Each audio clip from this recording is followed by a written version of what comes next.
Hi everyone, thanks so much for having me. And thanks so much for the WebEngage team for doing this. It's great. Sahil, it's great to have you here. I think we're really excited, especially having this conversation about this unconventional category and the space that you are in. So I just like to dive. I didn't know it was unconventional. I mean, it's perspective, right? Like we're in India today, and that's the perspective that we have. But I just wanted to understand, if you can give me a little bit about your background and what was the inspiration behind creating this category and like sort of foraying into this space. Yeah, sure. So hi everyone, once again, I'm Sahil, one of the co-founders of My Muse. My Muse, for those of you who don't know, is a sexual wellness brand. We sell a slew of products that encompass lifestyle and obviously bedroom. We never call ourselves a sex toy company, but we fundamentally believe that pleasure is a right and it's something that should be attainable for everyone. It's a loaded question. How did I get started? Just a little bit of background about me. I did my undergraduate abroad in the US and was lucky enough to get investment banking and private equity jobs over there. Was doing the whole finance thing, making a good amount, but I think the passion and the drive really wasn't there. I think I always felt that something was missing, and I think it's as you get older and older, and it gets harder and harder to go to work for something that you don't really care about. I knew that even when I was in finance, I felt that I was better at helping portfolio companies run businesses rather than just doing the financial transactions. So I was lucky enough to get into business school. I went to HBS, and at HBS they kind of changed my way of thinking. I really thought that you'd go to HBS and they'd be like, all right, life goal is you should become a billionaire, right? But actually what they said was life goal is that you should live a happy, healthy, passion-filled life. And I think that's really when, it was during my time at HBS that I started researching and trying to understand. It was quite clear that India was a fantastic market for building a product or a series of products in. It was also quite clear that the mental health and sexual health spaces weren't really being touched, right? Or the way that they were being tapped was either through gendered or old school approaches, right? And this also happened to be the time when I met my partner, Anushka, who is unfortunately not here today, but wishes she was. And that's when we decided, like, let's start this together. And it was very difficult to start, I'm not gonna lie. I think it took us a long time to really understand the nuance that is required to make this something that people can talk about. And I think we can get into that a little bit more if you'd like. But yeah, that's how we started. We took the plunge, and I wish we had events like this.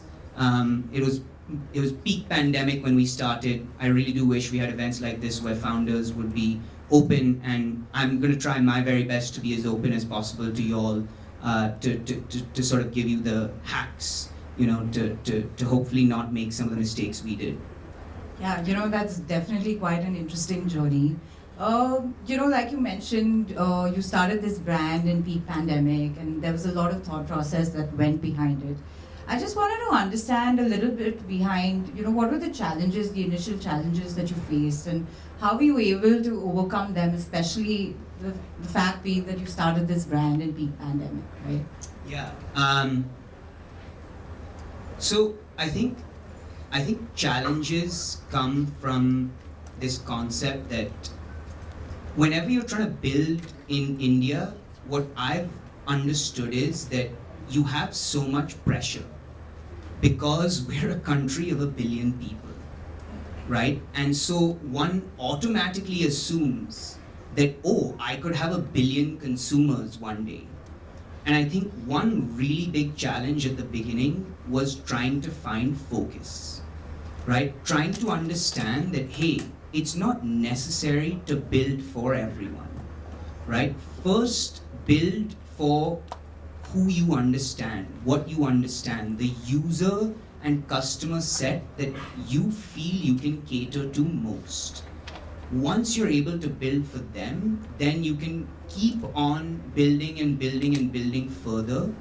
Because the way we see it at MyMuse is we'd rather have 10 users who absolutely love our product than have 200 users that are only okay about our product. So I think, look, more than the challenges so that was the challenge of like, how do you actually build for someone? I think one piece of advice that I would give, especially if you're just starting out, is choose someone, build for someone, right? Not for everyone. It's very, very, very difficult to build for everyone. Instead, build for someone. I think when it came to challenges around sex and sexual health, okay guys, I said it, sex, all right, now y'all can also say it, right? I think the challenges around that was more understanding the sensitivities and cultural nuances that come in our fabulously divided yet united country, right? There are so many languages across so many states, and yet there is one fabric that makes us Indian, right? And what our challenge, Anushka and my challenge, was to find what that one fabric is when it relates to bedroom, right? What is that one fabric that ties us together in the bedroom and makes us all think about sex and sexual wellness in the same way? So the way we overcame this challenge was very, very in-depth customer research. Now, again, most people, when they think about customer research, okay, I'll do a quantitative survey, right? I'll go and interview 5,000 people, and I'll have data sets where n equals 5,000, and that means that this is good data. We obviously did that, right? Because there's nothing bad about that, but we also actually had 3 to 4 hour conversations with individual users, right? And this doesn't have to be like tens of thousands. We did it for 12 users, right? And with these 4 hour conversations, you're not asking them anything about your product. You're asking them about how do they relate to sex from childhood all the way to adulthood. What are the strings that tie them together with the rest of the country, right? And understanding this allowed us to really cater our product offering. I'll tell you, at the beginning, MyMuse was thinking of launching condoms. And our users told us that, hey, we don't need condoms from MyMuse, right? And that was a huge revelation, because as an entrepreneur, you're like, okay, sexual health, that's the first thing I'm gonna launch, right? So just challenges can be overcome with wonderful people called users. Use them. Wow, that's actually really interesting, and I like the fact that you went into this with a lot of homework. And actually, my next question was going to be, regarding the fact that there are so many already in this space, maybe that they're not really online, and you just get them over the counter, like such as Durex today, right? So it is in a way a competitive market. People understand, that there are brands there, and they relate to this brand because they've probably been using it for a long time.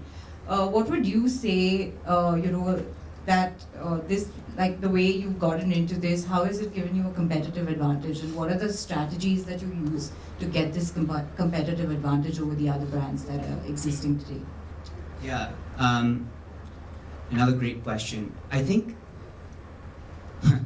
so I think it's really tough when we are clubbed with the sexual health brands of the world, because what's wonderful in 2023 is that people understand nuance. People understand that one brand can sell something that's actually fundamentally different from another brand, and both can exist in perfect harmony, right? No longer are people thinking about things as zero-sum games, right? Everyone can win. And I think that's where we fundamentally never really saw Durex as a competitor, right? I will say I did take some business school theory when we started our brand, and I'll just tell you what that theory is. It's called The Innovator's Dilemma by Clayton Christensen. He just says that, if you're going to disrupt, a true disruptor never pokes the bear, right? Just don't poke the bear, right? And when it came to Durex, like we launched, I think they're such a wonderful company. They've been category leaders for so long, right? But when I think about Durex in my mind, I think about condoms, right? I don't think about pleasure coming from Durex. I think about health, right? And MyMuse is not a sexual health company. We think about self-care, we think about intimacy, we think about connection, and finally about pleasure, right? And I think that's really where the competitive advantage stems from. I'll also say that around the same time that we were launching, there were a ton of brands that were in sexual health specifically for men or sexual health specifically for women. And again, I apologize if there are other genders in the audience. I'm just using the two genders as placeholders. But that already existed, right? There was Man Matters, Bold Care, a bunch of people that were doing sexual health specifically for men, and a bunch of people like Azza, Carmessi, and a bunch of others doing stuff for women. There really wasn't a brand for couples.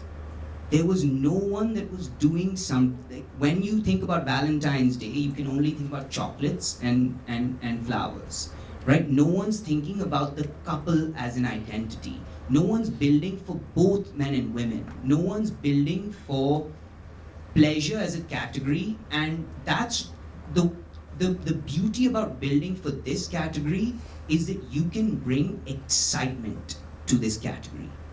I'll tell you all one big secret at MyMuse is that we love to excite our customers. When you can excite someone, that's a positive emotion that's actually quite difficult to forget, right? And if you look at someone like a Durex or one of the other competitors, people will go to them with health issues, whereas it's rare that people will come to MyMuse with health issues, meaning that our content can be far more fun, far more engaging, far more lighthearted. We try not to take ourselves so seriously and yet still be the sort of beacon of education and the beacon of, like, we're sort of the best friend that you never had that you could be totally open to about sex, right? And I think everyone really wants that. Right? It's so tough. Who else are you going to go to? Yeah, it's amazing that you mentioned that you are a self-care brand today. And I feel like, customers are the heart of every D2C brand today, right? I mean, I'd rather say like they're at the heart of every brand that exists in the country today. So can you give us some effective strategies that you use, apart from the education aspect that you mentioned, to engage with your customers? Like, how are you effectively able to do that? Yeah.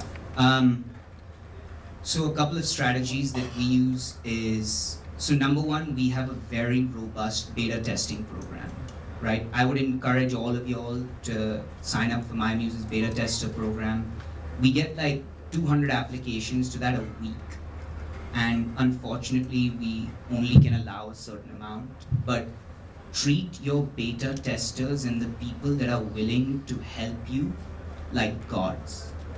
Give them free product, tell them how you're thinking about something, tell them why you're building something the way you're building it, and only when that conversation is two-sided, when you actually show your customer that I respect your opinion, I value your opinion, and you're not just another data point to me, only then are you actually eking out the true insights from them, right? So, look, beta testing and sending free products is great. I think this is a retention event, so we're gonna get deep into retention, I'm sure. But we try to give as much value for free as we possibly can, right? Email marketing, which is something I'm sure we'll come to, was one of the first things MyMuse ever set up. Before we had an Instagram page or a website, we set up an email marketing account, right? And that was simply because we felt that look, in the world today, there are either push marketing or pull marketing channels, right? And sexual health, and this will be different for all of your industries, whichever one you may choose to be in, right? I'm not saying push is correct or pull is correct. I'm saying that you need to understand your product a little bit better so you can understand what are the right channels through which to engage your customer correctly, right? So the way we thought about it is that when you're talking about something like sex, you're thinking more about a pen, like you'd rather have a pen pal, someone that isn't so intrusive, that isn't like, trying to be all up in your business and be like, kharida kya, right? But more just like, hey, if you want, this also exists, and by the way, all of the issues that you are dealing with, you're not alone, right? You're normal. And I think having those real conversations for free with your customer, not putting a single link to a buy this because we gave you this information, I think that really does come around, and then finally, I think customer engagement just on multiple channels, right? Like, please remember that Mark Zuckerberg does not yet own this world, right? And there are other channels than Instagram, right? And if you find them, you will win, right? Go check out Reddit. Go check out Quora. This country runs on Quora, right? And if you're able to go to where your customers are rather than just, being like, oh, these are the check things that people are telling me to do, I think it makes customer engagement much easier. Okay, that's pretty amazing, and I feel like you've touched upon a lot of points here. I had a very specific question around today when we talk about, especially your category, right? We talk about the education in metro cities where people are already supremely open to talk about it. But, India is not a homogeneous country, and we have a lot of cities that probably, are probably not that open to talk about this, and maybe, people are not that exposed.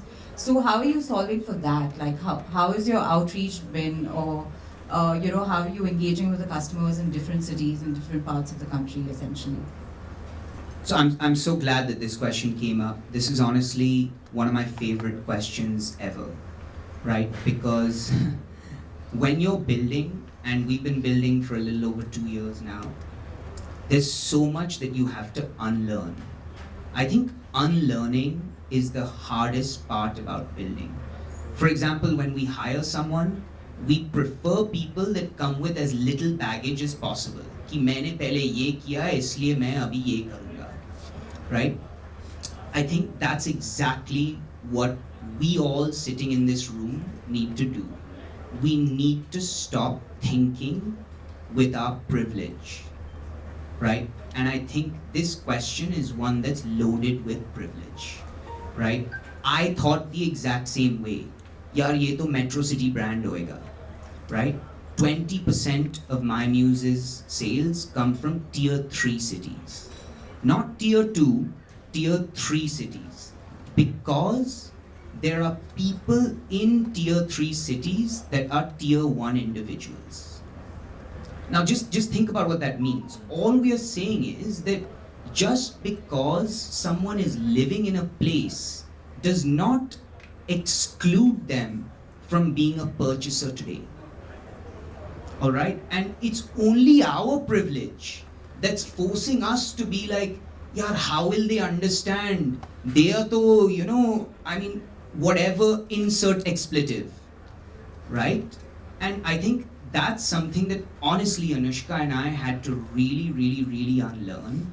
I think it isn't, look, we have gotten so many emails today that say, stop forgetting about us.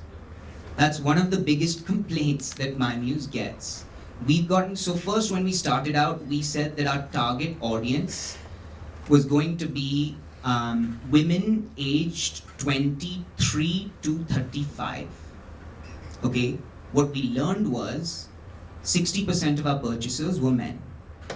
Okay, what we learned was that we got multiple emails from multiple people saying, please don't forget about us. over 55-year-olds, right? And we got multiple orders from cities that I'll admit I had never heard of, right? And I'll tell you this, if you're able to stop giving people such little credit, you will be able to see that markets in India are expanding faster than we can imagine. And you're not like, whatever you're building for a metro consumer, whether you think it or not, sitting here in this metro, the rural consumer is also, through their aspirational behavior, able to get there. At least that's what we think. Thank you, and thank you for that perspective, because I feel like it needs a little bit of change in mindset for all of us. 100%. Yeah. So moving on, if you can speak a little bit about how martech in general has helped you, and if you use, any sort of martech products that help you to leverage this sort of online game that you're playing today. Yeah. Again, has anyone, I'd love a show of hands, has anyone seen a MyMuse ad? Oh, lovely. Amazing. So, we take this very, very, very proudly, because we feel like marketing is just so misunderstood, right? And I love the word martech, because marketing is today a technology-backed concept, right? And anything that's backed by technology can be optimized, right? That's a fundamental difference between analog and digital, is you can always optimize digital, right? And if that's the case, I was looking at the question that came earlier, where it was like, what confuses you the most about, your martech stack or whatever? And I think the top ranked was like different data silos. Guys, I've been a founder for like 2.5 years. I have no idea what that means, right? So stop letting people confuse you. Stop letting things become so difficult when actually they're quite easy, right? What are they trying to say over there? They're just trying to say, oh, data's coming from different sources, right? And I don't know how to put the different sources together. And there are tools today. So we have my PM standing in the audience there. You want to give a wave, Sarthak? Yeah. So we have a PM, right? A product manager, and not many D2C brands do, because we fundamentally believe that technology-backed marketing solutions and product solutions are the way to go. We have a mantra at MyMuse. If it takes you longer than 1 hour to do something, there has to be an app for that. Okay? And I want all of you guys to just go home with, if you take one thing away from this chat, it's just this. Stop reinventing the wheel. There has to be an app for that. It's 2023, guys. There has to be an app for that. Right? You want this done or that done, there has to be an app that helps you do that.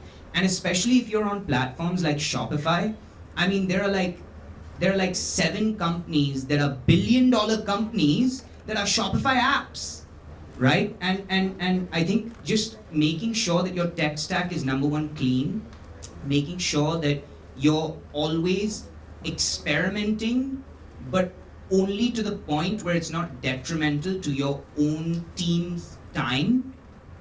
And just making sure that when you then take on a marketing technology solution, you're actually getting it properly ingrained in your system.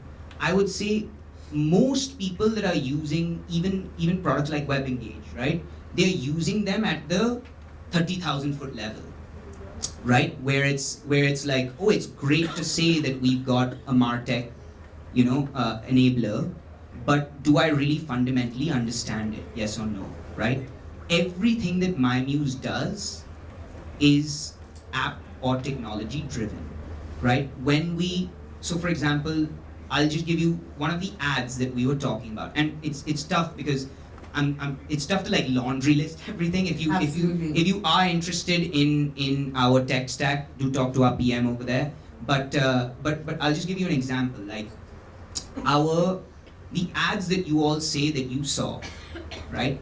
Every single ad that goes out at My Muse has been through at least 6 iterations. At least. Okay? Without that, you're literally taking money and you're burning it. That's what you're doing. If you're not optimizing your marketing technology solutions, you're lighting money on fire, right? And the only people winning are the walled gardens, right? Mark Zuckerberg. So just it's about making sure that you're optimizing your stack. You're making sure that you're looking for the solutions. And guys, today the D2C community is just so fabulous, right? The Shopify ecosystem is so fabulous. And if you're not on Shopify, that's fine also. There's many apps that go across, right? But look at the reviews, do your homework, right? Think about you're buying any product in the market. If you're going and buying a product on Amazon, you're gonna first look at the reviews and then figure out what's the right product to get, right? So I don't wanna oversimplify it, but that's kinda, how we think about things. Yeah, absolutely. Coming to your point about data silos, right? And I feel like data is at the core of every business today. So how do you view that? Like, how do you view data, and how important is the analysis and the behavior of your consumer important for you to drive this business ahead? Data is everything. I don't take a decision without data, and that's the only way you can truly unlearn. That's the only way you can take your own bias out of what you're building and truly build for your consumer. Okay? There are so many ways to get data. Again, everyone thinks of data as this like completely unattainable thing, right? Data is that there are 100 people in this room and there were 120 signups, meaning that my conversion on those is this much. Now, I can now know whether this was successful or not successful. That's all we are talking about, right? Just make sure that you have success metrics and you know what those success metrics are, and then data will come to you. I think we've also been very data obsessed from the beginning, so we've had the benefit of, I would say like 75% of our business still comes from our website. So that was by design, right? We always were very clear. First we'll build our website and our own brand, then we'll go to marketplaces, right? And I think what that truly allows is a full end-to-end understanding of our customer journey, right? So everything from the color of the button that you're clicking when you're clicking shop now on My Muse, to the sort of tagline that's written on the back of the packaging is all data driven. Wow, that's amazing, and that's super nuanced also. I wanted to actually move a little ahead and come to the $1,000,000 question, right? We spoke about retention, and you said that you will definitely touch upon that. What is it that enables you to bring your customers back to you? Like what is the customer experience you provide to your customers that enables them to come back to you time and again and ensures that there is a repeat purchase from you? Yeah. So I think when we think about retention at My Muse, I think we think about multiple avenues that we explore, right? And this is a very difficult, like this is the $1,000,000 question, right? Having one person, so we think a lot about LTV to CAC, right? For those unfamiliar, lifetime value over the cost of customer acquisition, right? Your CAC for a customer, if they buy once from you, is, let's say, X.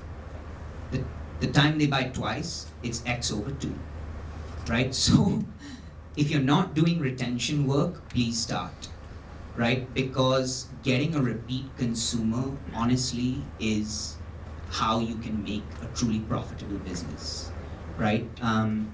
Because then the customer is doing the hard work for you, right? So how do we enable this? The first thing we do is having a very, very, very robust email marketing plan, right? Everything we do has been decided months and months in advance. I was telling these guys earlier that we set up our first purchase anniversary flow before we sold a single product. Now, what does that mean? That means that I send an email to my customer with a 25% discount saying, hey, you may not remember, but I remember that today is our anniversary, right? And because it's our anniversary, here's 25% off on anything you want on the website, right? And it's these nuances, it's these sort of nudges. And again, the first year anniversary flow, again, that's more, I mean, now it started firing and it does okay, right? But it's more about, you need to understand your customer, even in something like an abandoned cart flow, right? Understanding that, does my customer want this email to fire 15 minutes after they've abandoned, or 25 minutes, or 2.5 hours? That's on you, and it's different for every brand. Testing that and understanding that is of immense importance, right? So obviously email marketing is one. We're not big fans yet of SMS and WhatsApp because we find it a little intrusive. Again, that's for our category. Please don't misunderstand and think that I'm making blanket statements here, right? If SMS and WhatsApp works for you, do it. But again, try not to be intrusive, right? No custom. Think about it yourself. If you just put yourself in the buyer's shoes, you think about, how many times do I actually want to be bombarded with a message, right? And then I think, look, there's many other retention strategies that you can employ. I think another one that we really like is making sure that we keep sending out updates about what we're doing to our customers, right? Just hey, it's been a while, we haven't really checked in with you, but just FYI, these are the new things cooking over at us. This is how we're doing this, and this is how we're building this. Customers want to be a part of your journey, right? Like they want to know, they want to see you as people. I think the second thing that I would again implore you to do is to stop calling your support team your support team, right? I think one of the biggest, most misunderstood verticals in India today is customer support, right? We call the MyMuse team customer whisperers, and we fundamentally believe that retention does not need to be automated. Retention can come on a one-on-one engagement basis as well, right? Delivering a banger customer support experience, reminding the user that's buying from you that, hey, you're talking to a real human being, that's what makes your brand stand out in someone's mind. And then just making it really easy for word of mouth, right? That's another really good retention tactic. Just make sharing your brand really easy. It's shocking sometimes that people don't give links on, like, hey, if you've enjoyed this product, make sure you talk about it. Yeah, that's pretty amazing, and the fact that you have been able to achieve this success over the last 2.5 years is actually quite inspiring, to be honest. And, we have touched upon customer engagement, customer retention, just the fact that how do you create a customer experience for the customers out there, right? I do understand that you today are a profitable business. So I just wanted to know if you can give the audience a little bit of an overview of, like, what do you do? What is the secret sauce to actually get to this stage, this quick, this fast? It'd be great to know that. So I made the mistake of telling the WebEngage team that we're a profitable business. And I think we're capitalizing on it quite a bit. I think that's like in the headline now. So don't say things when there's a gun to your head. But look, and obviously you guys aren't gonna take anything outside of this room, right? Like no one's gonna tell. But look, guys, I think as a former finance person, I always say that I'm building the business and Anushka's building the brand, right? And one cannot exist without the other. But at the same time, you have to understand what are your guardrails. Discipline is honestly one of the hardest things to achieve as a founder and as an entrepreneur, because there are so many people out there telling you to chase growth. Grow, grow, grow, grow, grow, grow, grow. Yeah, but how? Oh, you can market more. Yeah, but I'm already marketing 35% of my revenue. Right? Like, how much more can I market than that? 50%. Right? And it's tough because, like, the more you hear it, the more you buy into it. Right? And the more difficult it becomes to accept a flat month, to be okay with, hey, maybe this month we didn't grow as much as we had projected, but actually we retained customers, right? And people still love our product, and there's still avenues left. We have very, very, very disciplined approaches to everything. Number one, figure out what your unit economics on your products are. Do not launch products with a gross margin lower than a certain amount. You figure out what that amount is. Okay, you project, this is how much I want to spend on marketing, this is how much I want to spend on customer acquisition, this is how much I want to spend on my Shopify apps or whatever else, right? Come all the way down, and if a product is profitable on a unit level, launch it. If not, sorry, I'm not the right person to do this, right? I think that's a level of discipline that's actually really, really, really tough to come by. But if you don't do it, then it is going to hit your bottom line. I think that the second thing is just making sure that you're not going overboard. Look, in the age of instant likes and dopamine just being inserted into our brain with like a pole, it's so hard to take your time. Right? It's so hard to just be like, okay, it's fine. Like a horse when it has blinders on, right? It's not looking, maybe if it's in a race, then it's looking at how fast everyone else is running, but otherwise it's just trotting along, right? And who's put all this pressure on you, right? Take a little bit of that pressure off and understand that sustainable growth is far more exciting than growing at all costs. Because in the end, whether you're in sexual wellness or not, Mark Zuckerberg and others can ban your Facebook account or your Google account or whatever else. And you don't want to be, trust me, you do not want to be in a scenario where one bad thing happens and you lose half your business, right? Think about zero CAC acquisition channels. Right? Can anyone name a zero CAC acquisition channel in the audience? SEO, brilliant. Anyone else? Loyalty, I'm not the biggest fan of loyalty programs, but sure. Email marketing, right? You like WebEngage, I think you guys are very well priced. I'll say that, Just pay them the amount and then everything after that is free. Right? So theoretically, if you think about your cost as like a fixed cost, you can scale to N, and technically email marketing is a zero CAC avenue, right? And so just being disciplined, being patient, and just having just having rock star people on your team that are willing to work for sweat equity. No, I'm joking. We don't do that. Thank you so much, Sahil. I think it's been extremely interesting, this conversation. And, I'm sure like the audience is taking a few valuable nuggets on their way back. I think we have time for maybe 2 or 3 questions. So if you guys are open to, would like to ask Sahil any questions, I'm going to open the room up to you guys. I really like the quick hand. That was good. I appreciate that. Sahil, big fan. Thank you so much.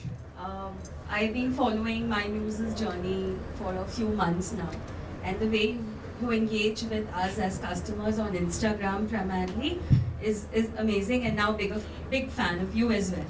I have a lot of questions, but I'll just choose to ask for others also.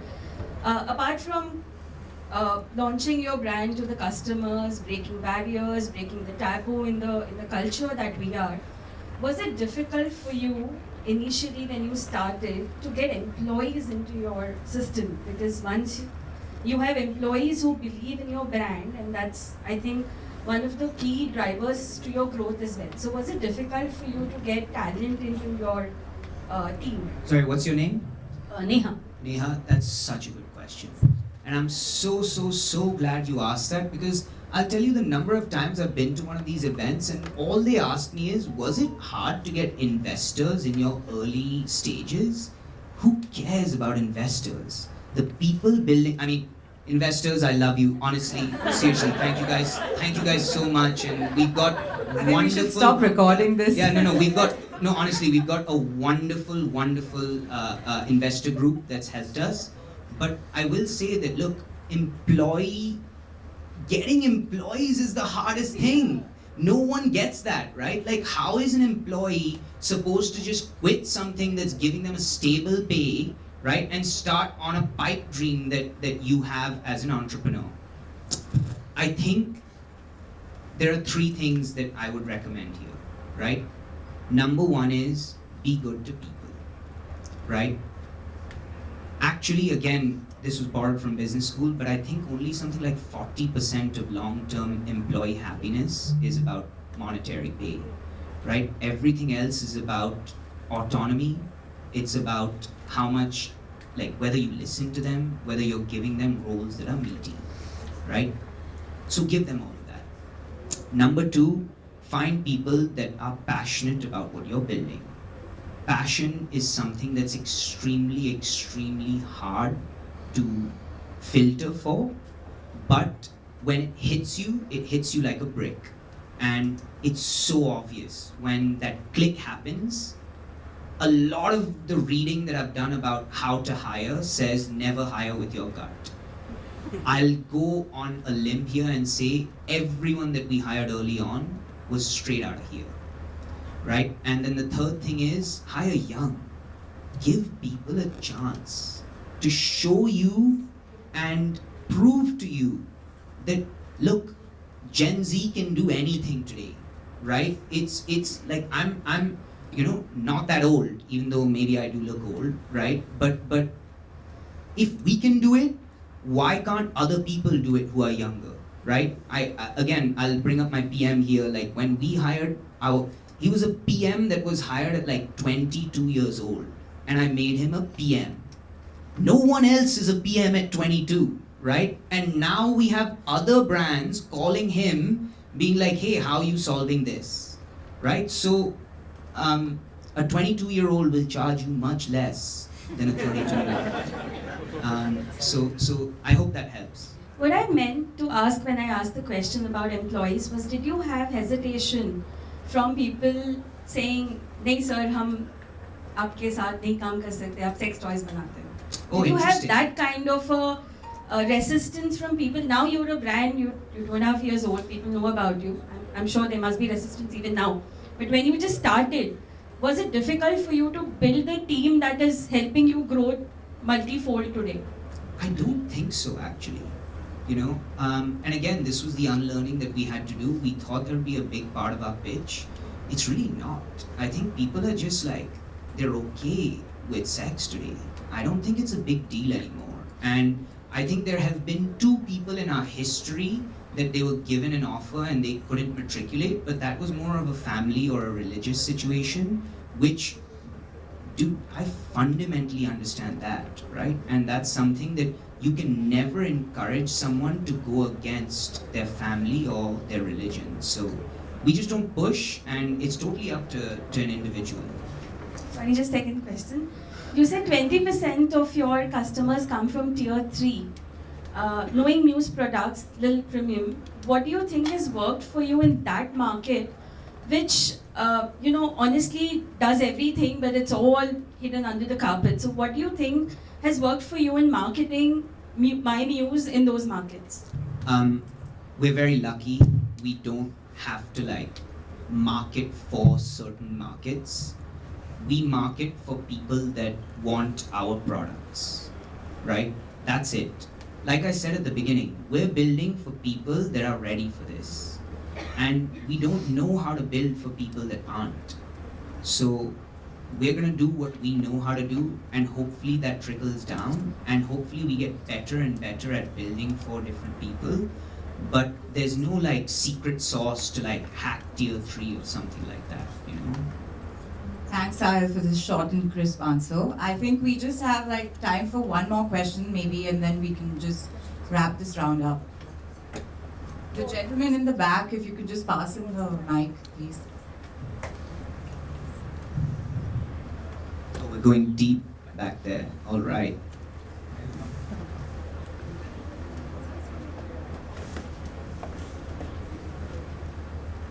Doing businesses with startups, right?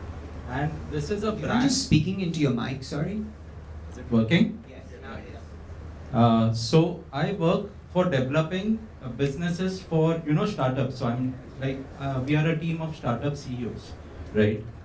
Currently we are working with a brand that has this similar kind of issues, the taboo kind of issues, and it's into mental wellness, right? The strategies are fine, but what's the sweet spot for an ARPU, average revenue per user? How do you calculate that? Should I send you my MIS also? Would be great. Yeah. Should I share sure. my mail ID? Yes, let's do it. The ARPU is based on what your business is, right? I think I have no idea what your business is, man. So it's really, really, really tough for me to answer that question. You should be at least 600. I go by a 3x. So you can sort of figure that out on your own. Okay, thank you so much. And on that note, thank you, Sahil. It's been a great pleasure having you. Thank you guys. We Thank really, really you. appreciate it. If you haven't checked out My Muse, do so. And if you have any questions, I'm around for like 15 minutes or so. But those two gentlemen over there, you want to raise your hand, Arman and Sarthak? They are way smarter than me. Trust me. They are way, way, way smarter than me. Chat to them instead. All right? Thanks again.